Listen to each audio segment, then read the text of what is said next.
You know, what really holds our entire society together? It's not just the big stuff like laws or governments. It's something way more personal. It's that sense of responsibility we all share. Welcome to Jasim Graphs. Today we're going to break down what that really means by looking at the duties we all have. The ones we feel inside, the ones we're legally bound to, and the ones that are so important you can't ever pass them on. So let me ask you this. Have you ever had that feeling, that little voice in your head telling you to do the right thing, even when you're completely alone and no one would ever know? That feeling is exactly what we're talking about today. It's way more than just trying to avoid guilt. Well, that feeling actually has a name. It's called a duty.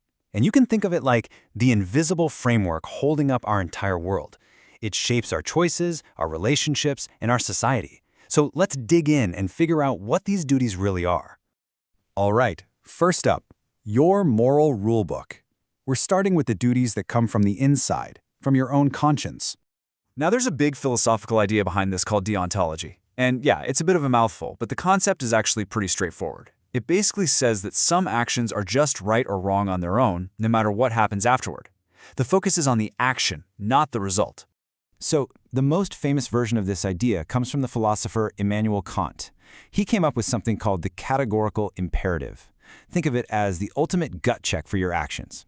Before you do something, you ask yourself, would I want every single person on Earth to do this exact same thing in this situation?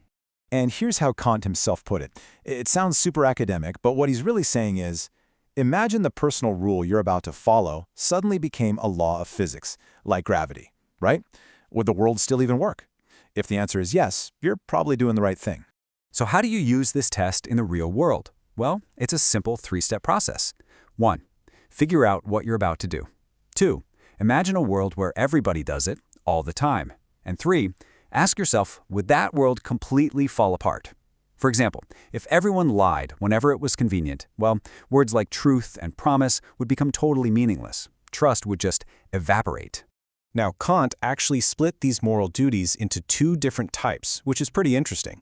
On one side, you have perfect duties. These are the absolute, no-exception rules, like do not steal. You have to follow it all the time, because if nobody did, the whole idea of owning things would collapse. But then on the other side, you have imperfect duties. These are more flexible. For instance, you have a duty to improve yourself, but how you do it, whether you learn an instrument or study science, that's totally up to you. Okay, so we've got these internal moral duties. But what happens when almost everyone in a society agrees on one of them? Well, that's when it levels up from a personal belief into something with very real consequences, a law. This is society's safety net. And this is a really important connection to make. Our legal system, for the most part, is just our shared ethics written down. It takes our collective feeling about what's right and wrong and turns it into a set of rules that protects everyone. You could say the law is just our morality made public.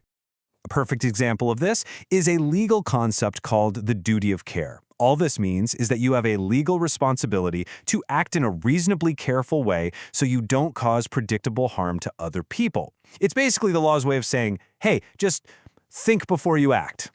And once you know what to look for, you see this duty of care absolutely everywhere.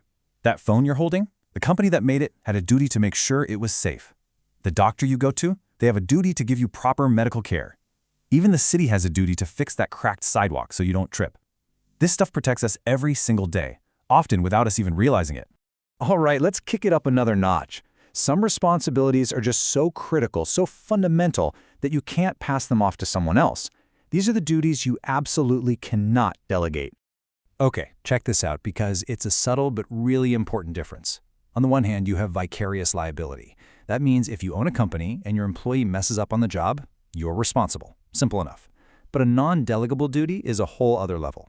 Say a school has a duty to keep its students safe. They can hire a security company, but if that company fails and a student gets hurt, the school is still on the hook. Why? Because the core responsibility for safety itself could never be handed off. So we've talked about moral duties and legal duties. But believe it or not, there's a third category, a special class of duty that exists only in relationships built on the absolute highest level of trust and loyalty. This is called a fiduciary duty, and it is the absolute gold standard of responsibility. The rules are incredibly strict. 1. You can't have any conflicts of interest. 2. You can't personally profit from your position. 3. You must have undivided loyalty. And 4, you must keep information confidential. This is the massive responsibility that people like financial advisors, lawyers, and trustees carry to make sure they always act in their client's best interest, and never their own. Whew. Okay, we've covered a lot of ground, so let's pull all these ideas together and do a quick summary of all the different faces of duty. So if we lay it all out, it looks something like this. You've got your moral duties, which come from inside, your conscience, and are based on what feels universally right.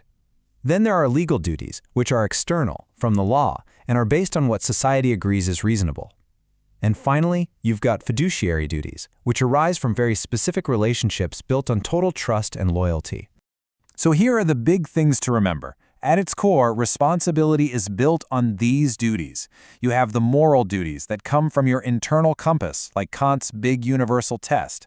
You have the legal duties, which are society's rules to keep us all safe, like the duty of care. And then you have fiduciary duties, which are that highest possible standard of loyalty we owe to certain people. And that leaves us with one last, really tricky question. What happens when these duties clash? When your moral duty to help a friend conflicts with your legal duty to tell the truth, or when your duty to one client clashes with your duty to another. That's when things get really tough. How do you choose? If this helped you get a better handle on the complex world of responsibility, do us a favor and hit that like button, share it with someone, and of course, subscribe to Jasim Graphs for more deep dives into big ideas. Every subscription really helps us keep making explainers just like this one. Thanks so much for watching. Keep learning and stay curious.